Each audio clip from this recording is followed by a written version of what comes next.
We're at Queenstown's welcome mat, the Poo Ponds. But I'd like to refer to it as the sewage treatment plant. Sewage treatment, okay.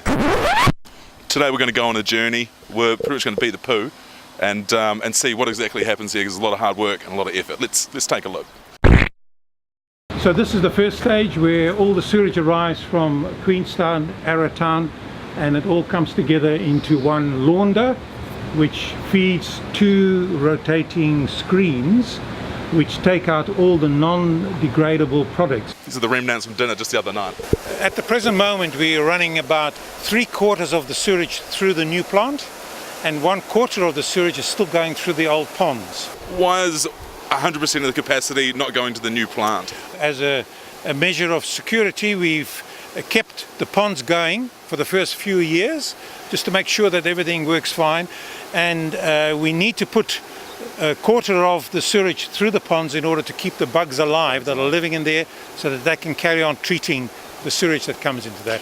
Now all that movement down there, that's not the little bugs, that's the aeration. So we've got process. blowers that are actually blowing the air in there. We have a pump down here, and that actually pumps all the way back to the beginning.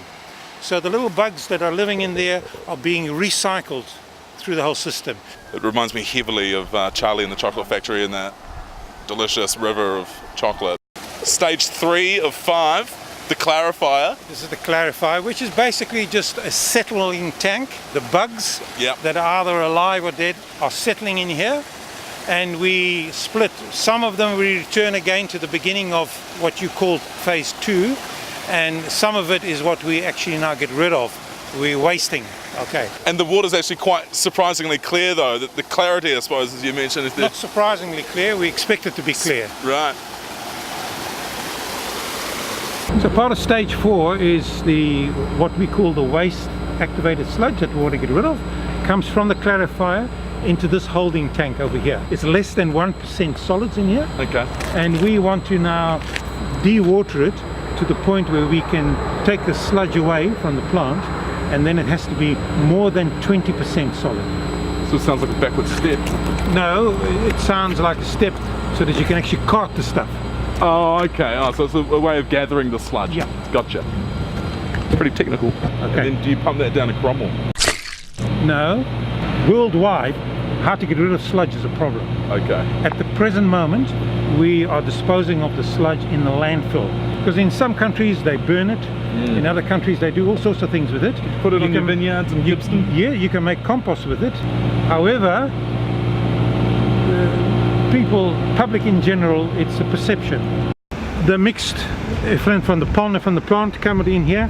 They go through this channel, and in this channel we have all the light, the ultraviolet lights. So that's where we're cutting down the E. coli, so that at the end, which comes off there, we have maximum maybe 15 to 20 reading of E. coli. And remember, in the clean rivers in New Zealand, you're supposed to be under 250. So we're in fact cleaning up the river. It's about 10% of regulation, and so and that gets pumped into the Shotover. And that, as you can see, goes down that channel and it runs into the Shotover River. The council is developing a next phase of the entire operation, where we're actually going to dispose, instead of straight into the river, we're going to start disposing into the gravels underground, which will give actually further treatment, and it satisfies everybody's requirements.